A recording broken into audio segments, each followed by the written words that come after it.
Hello again, everybody, and welcome to our Football Friday podcast, of course, brought to you by the good folks, as always, at Bet Rivers. Now, remember, get extra value this football season with the Bet Rivers Squares. Win up to $10,000 in bonus money. All you have to do is bet $10 on a same-game parlay with any game that is listed with the square, and you're on your way. You get the Super Bowl box, the whole, 10 on this side, 10 on that side, numbers. And if you hit the number, who knows? You can win up to $10,000. So, good, some extra benefits, a little more excitement, and just some way to have a little more fun as you go through a football weekend. Week 4 began last night with a terrible game. I mean, the Packers just didn't show up in the first half. They were just overrun by the Lions, and it was a matter-of-fact Lion victory. Packers showed you a lot of problems last night, and I don't think it was that the Lions that good. Remember, Lions,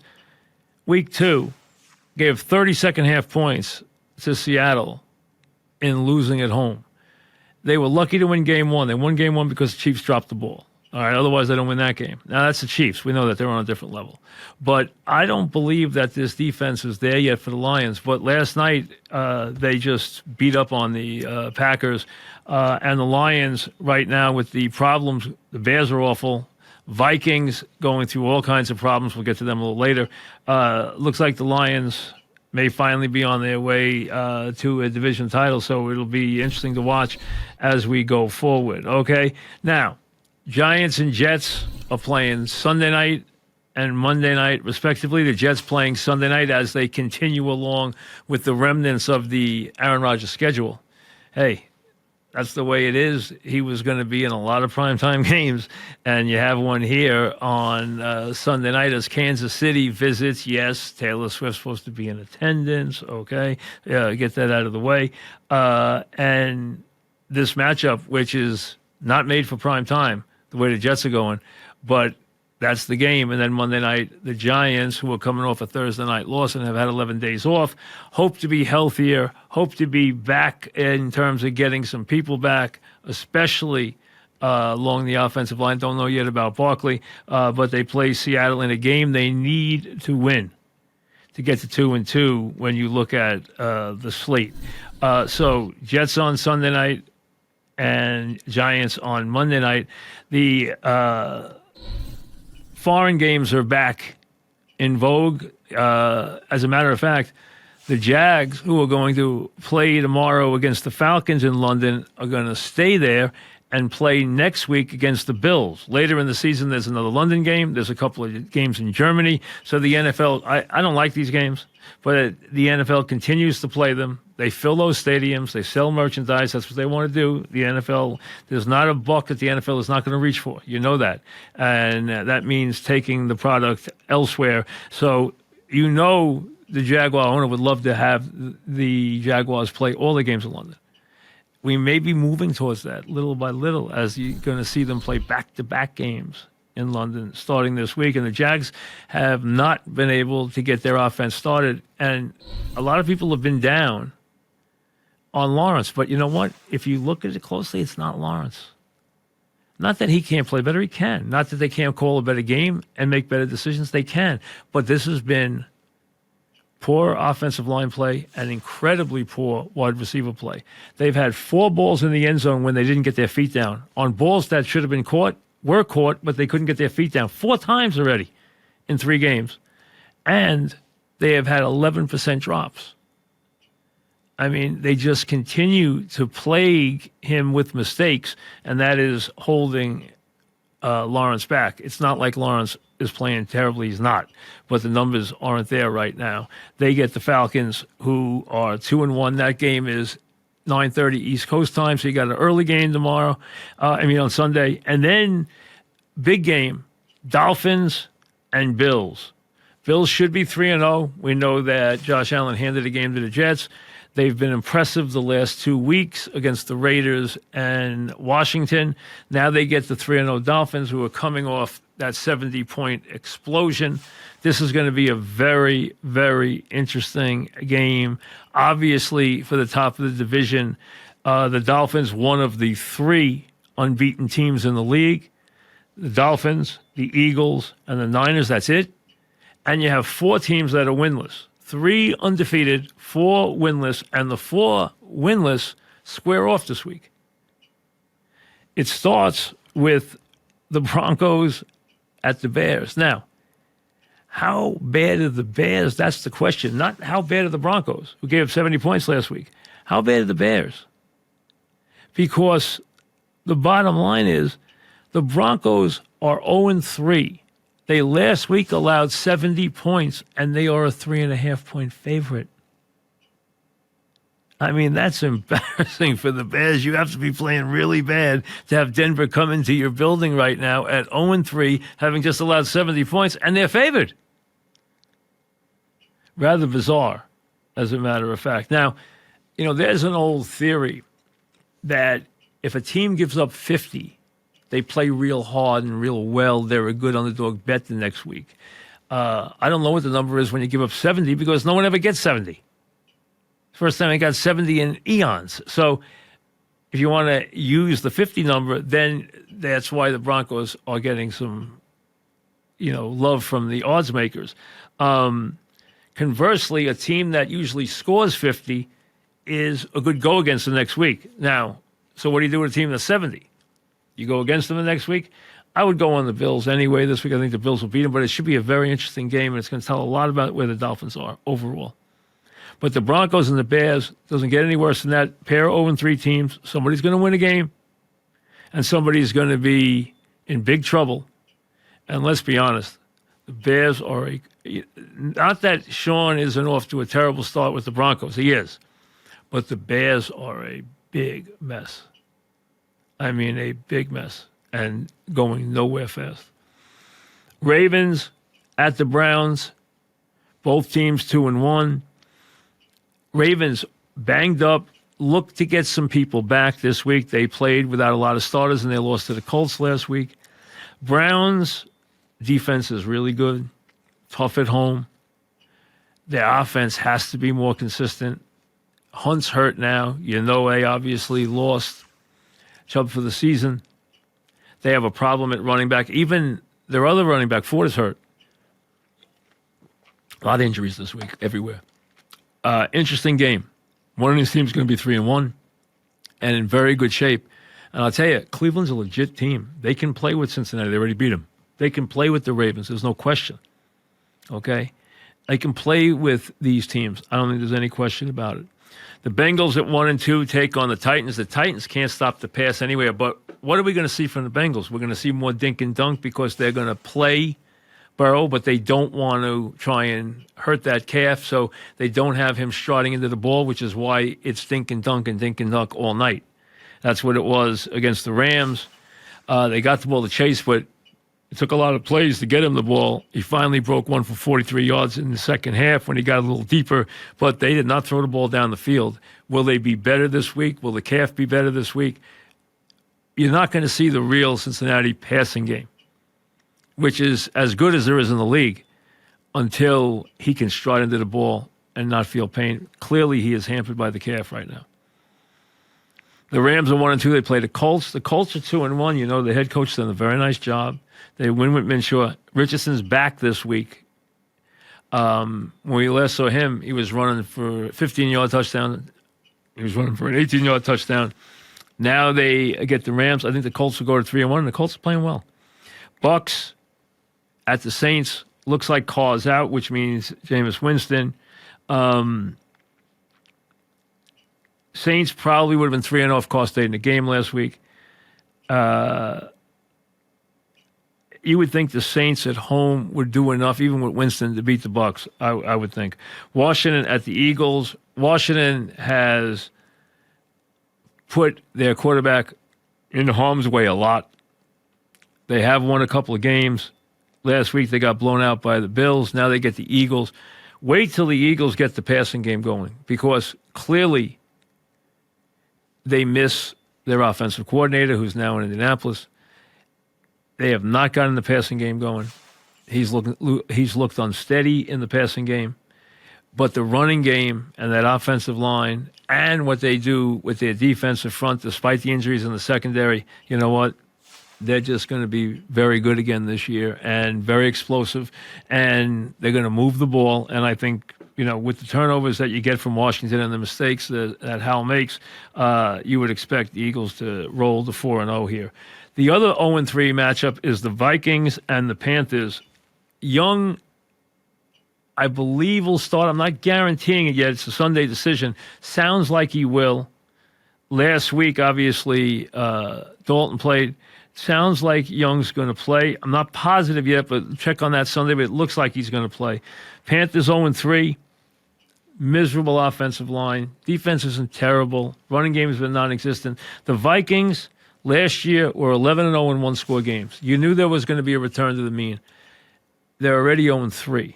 They've lost by 3, by 6, by 4. They also have a -7 in the turnover department. They have repeatedly fumbled the ball. They've passed the ball for over 1,000 yards. So they've passed the ball for over 300 yards in each game. They've passed the ball for well over 1,000 yards. They've moved the ball, but they continue to shoot themselves in the foot with these incredible turnovers. They're 0-3. They could be 3-0. You would think they'd get a win here. If they don't, you got a big story brewing, and very good chance that the two winless teams could be the Bears, although I think that game will be close, and the Panthers, and the Vikings and the Broncos may get their first wins. You never know. I think it's more sure with the Vikings, but the 4-0-3 is played, so that number is going to get cut in half. The Steelers and the Texans. Steelers are banged up. Texans have played without 4/5 of their offensive line, and they've played okay. They really have. They've passed the ball a lot better than anybody thought. They haven't had a great running game yet. They have the makings of a good defense. Steelers should win this, but I don't think it's going to be easy. I think Texans are not pushovers anymore. There's no question about it. Raiders, Garoppolo's in the concussion protocol. Chargers, everyone's calling for the coach's head. Lucky to get a win last week. Raiders can't get, they're missing Garoppolo. They're relying heavily on Adams, but they're getting nothing out of Jacobs. I mean, Jacobs had a huge year last year. Now he's getting 2 yards a pop, no holes to run. But they got to keep getting him the ball. That's all they can do, and hope things get better, especially if Garoppolo's out. Pats get a win last week against the Jets. What else is new? 15 straight wins against the Jets. At the Cowboys. Cowboys coming off that loss to Arizona. Remember, big thing last week was bad play in the red zone and some really lackluster play on defense. They had the crushing injury during the week. They played without key parts of the offensive line, including Zach Martin, who should be back tomorrow. Pats have been highly competitive. I mean, they were highly competitive despite digging holes in their first two games. Could have beaten the Eagles. Played well enough to win their second game. Fell short again. Didn't get the ball in bounds. Didn't put their feet down. The bottom line is the Pats' defense and special teams can keep them in games. They need the offense to make more plays downfield. Can that happen with the talent they have in tow? It's going to be interesting to see. But that's what needs to happen. Last week was a puzzle for the Cowboys, so you want to see them bounce back. But I'll tell you, they need better play calling from their head coach, and they need better play from their quarterback. That's the bottom line. And that was a surprising loss last week. No one figured they'd lose the game to Arizona, but every time they came back, Arizona made a play, or they couldn't make a play when they needed to, when they had a chance to score. Cards are 1-2, as we know. Niners are 3-0. Niners have had the extra day's rest. They got a couple of guys banged up, but the Niners clearly going to 4-0. Niners going to 4-0. Eagles going to 4-0. Dolphins, going to be hard to go to 4-0 against the Bills, but we'll see what happens. And then you have the Sunday night game, the Chiefs and the Jets. You know, we here in New York, it has been a steady stream of Zach Wilson. And listen, I came down very hard on the organization, very hard on the quarterback. I don't want to beat up on this quarterback, but he shouldn't be in the lineup. Let's just be fair.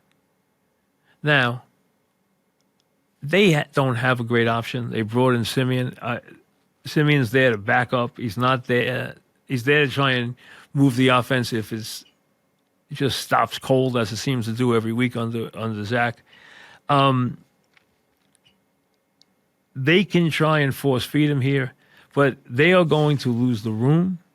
They are going to lose the team, and eventually the head coach is going to lose his job if this continues. That's all there is to it, because they are playing without a quarterback, and it's just impossible to do. It really is.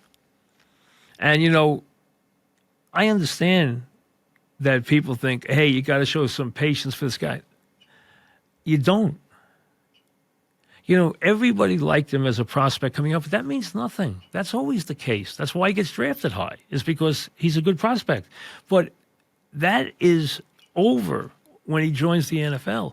He then has to develop significantly to be a starting or a winning quarterback in this league. The history books are full of guys who were drafted from 1 to 10 and never made it. Never made it at all. Complete flops. Pick first, pick second, pick third. You go down the line. I mean, names that you probably haven't thought about in a long time. Guys like Klingler or Andre Ware or, DeMarcus Russell or Achilles Smith. I mean, you could go down and there's a million of them. You have to get better mentally, get better physically, gain confidence, learn how to lead. There's a lot of things you have to do. And, Mike Holmgren told me years ago, he said, we do, and he was something of a quarterback guru. And he said to me, we do the poorest job at any position in the NFL of scouting and developing players at the quarterback position. We are the worst at it. We make more mistakes. We do a poor job at developing, and it's true. It is true, and there's so much that goes into it. How much confidence does he get to work as a youngster? Does he sit and watch as a youngster? How much confidence does the organization have in him? How much really good coaching and developmental work is he getting behind the scenes? All this plays in to the quarterback. I mean, when you heard Tom Brady, and there's a video out there, I don't know where it originated from, but somebody showed it to me. And Tom was talking about his development as a quarterback and talking about how in the beginning he would just get 1 or 2 reps and he would say to them, hey, how am I supposed to get better if I only get 1 or 2 reps?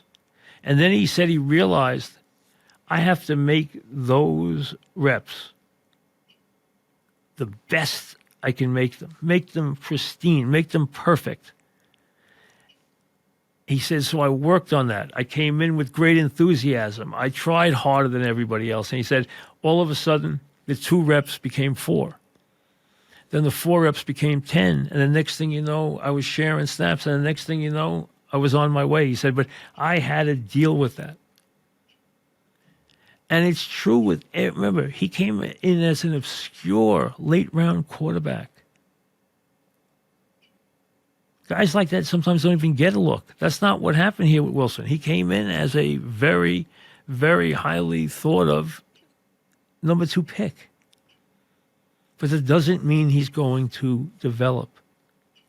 And he hasn't at all. He continues to do everything in a ponderous way.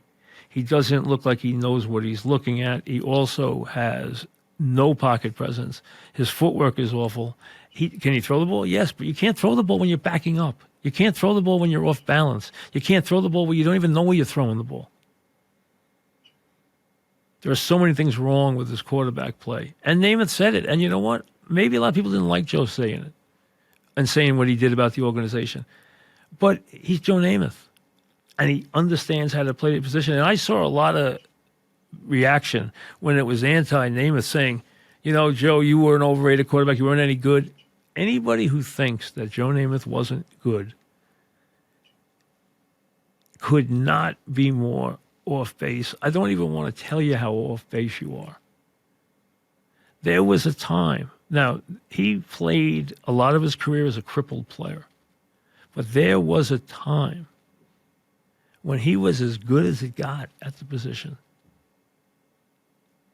As good as it got. And deadly with his arm. And if you go back to Alabama, where he was a brilliant athlete, I mean, he could have been a baseball player. He was a tremendous all-around athlete. As a matter of fact, Bear Bryant said the two best athletes he ever coached were Ozzie Newsome and Joe Namath. The two best athletes he ever coached. That takes in a lot of years. And a lot of players. So to think that, you have to ram it, back at Namath, or you're going to, knock what he did. Hey, there was a time. Now, his overall numbers are not great for his career, but there was a time where he was as good as it got. Giants and Seahawks on Monday night. Giants needed the rest. We don't know yet about Barkley. I would doubt it, but I don't know yet. Do they get Thomas back? That is critical. Their offensive line is awful. They have got to improve that. And the defense has got to get better. It has got to get better. And they have to be able to implement a downfield passing game.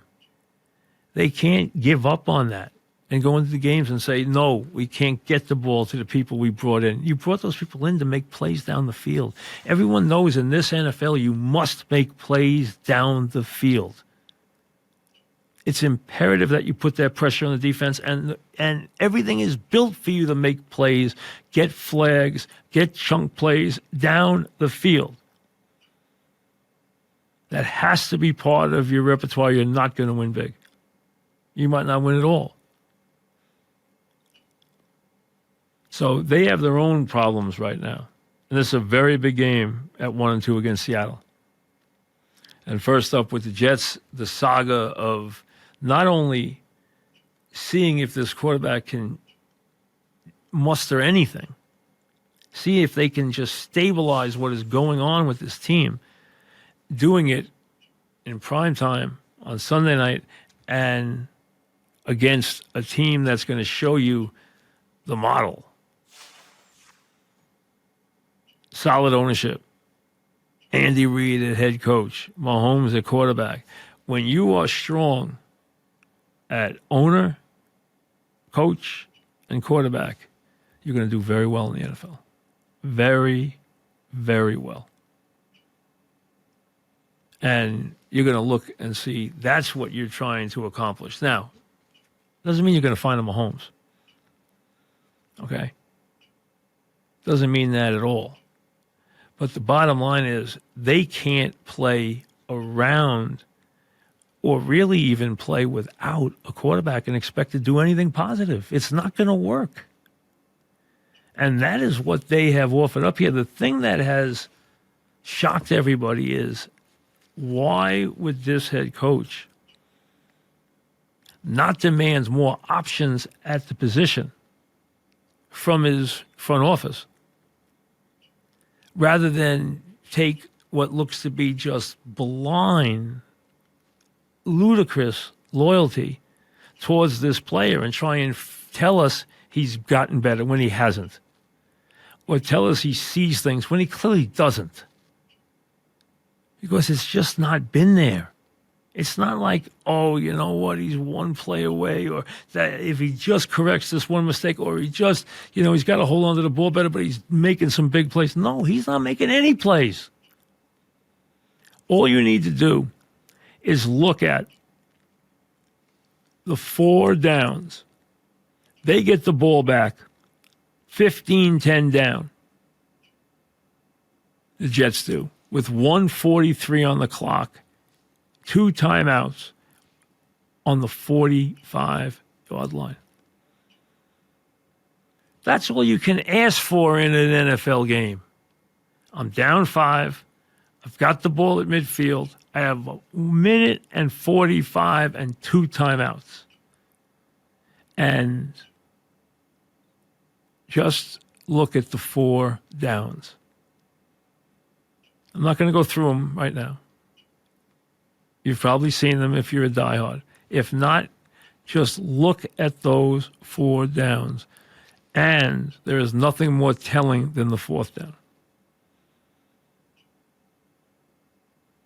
where he checks down when this is the last play he has in the game.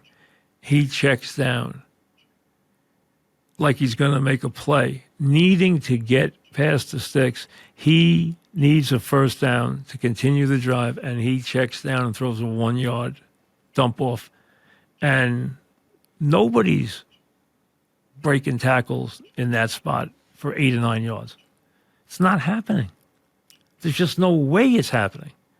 And to just dump the ball, hey, if you threw the ball 30 yards down the field and it got tipped and intercepted, I think more of the play than that, because that was a play that had no chance for success and was a give up. It was a complete give up. And that is all you need to see, is what they did on 1st, 2nd, and 3rd. And the head coach keeps telling everybody he has confidence in the player, except the play calling does not illustrate that in the least. There is no evidence of that. And actions speak a lot more than words. A couple of quick emails when we come back. Remember, send your emails to MikeFrancesapodcast@gmail.com. Again, MikeFrancesapodcast@gmail.com. Doug, what did you make of the news that Kaepernick was trying to find his way to the Jets? I think Kaepernick is desperate to get back in the league. He's desperate to keep his name in the news, so it didn't surprise me in the least, and I wouldn't go near him. Have any rookie quarterbacks stood out in your opinion? It's early, but I think Stroud's been much better than anybody could have hoped for, and I like what I've seen from Anthony Richardson. A lot. I like what I see from him. The NFL can't be thrilled to have Patrick Mahomes versus Zach Wilson in prime time. They're not. This game was supposed to be Aaron Rodgers and Patrick Mahomes. That's what you were looking for. That's why it's in prime time. But injuries are part of this sport. Just go down the injury list. Just look how many quarterbacks are iffy. Just look how many are in concussion protocol or how many are hurt. I mean, go down the line, one after another. Timmy asks, when Tua has been healthy, the Dolphins have looked like a big-time team. Could their coach be the real deal? Yes, he definitely could. I've been a Tua guy, always have. I think the injuries have stripped him of some of his ability to throw the ball with velocity down the field. They have to compensate for that. But he understands the game. He understands how to run the offense. He understands where to put the ball. He understands how to lead his receivers. He runs that expertly, and he is a highly, highly productive player, but he's also a player who is extremely brittle and has to be protected. Chris, now that Saquon is hurt, do you think he realizes why the Giants were hesitant towards the contract he wanted? I would think he would realize that the way the running back position is valued in the league has changed dramatically. I know that premier backs don't like it. But you know what? It's just the way it works now. The game has changed. It's not a featured back game anymore. It is a featured quarterback game now, where you have that big wide receiver. If you have a prototypical team, a team that you really expect good things from. Let's use Kansas City as an example. You have a really good head coach who's a superb play caller. You have an offensive line that they chose to keep healthy. They chose to make both lines stronger rather than dump a ton of money in Tyreek Hill. Not easy to say goodbye to Hill, but they did it. Do they have a receiver his equal? No. They make do. Now, they get a bunch of fast guys, and they interchange them. And they have an all-world tight end in Kelsey. So they have a feature player. He's a tight end. They have a lot of different people they use at wide receiver and running back. They have an all-world quarterback. They have an all-world defender in Chris Jones. That's how they built the team. It works. You need an all-world target. Usually it's going to be a wide receiver. It's going to be a Jefferson. It's going to be a Chase. It's going to be a player like that, a Devontae Adams, more than it's going to be a tight end. But it can be a tight end, as it is in Kelsey's case. But the quarterback, again, the coach, the quarterback, that's why you win. That's what has to be there, and that's what you have to value. The quarterback is supreme in the NFL. There is no way around that. You have to have line play. You have to have left tackle who can block and have tackles who can block. You have to have a pass rush. You need a defender that can cause trouble, who can break up a game. You need that. You need a balance in your lineup. But the best thing you can still have that gives you a chance. The reason why Kansas City, Buffalo, Cincinnati are title contenders is because they are very good at the quarterback position. They have other players. Cincinnati has great receivers. Okay? Buffalo has strength in certain places, but they have the quarterback. It's very hard to be a team that can win without the quarterback being a star. Now, San Francisco shows you it can be done. Purdy's not a star. But that team is loaded. They have some of the best players in the league on their lines, at running back, very explosive wide receivers. They are very strong in other positions. There's more than one way to do this, but the easiest way to do it is to get the quarterback that is there as the franchise player and build around that. You are not going to build around a running back. I don't care how good he is. It's crazy to build your team around a running back. It doesn't work in this NFL. We'll see you next week.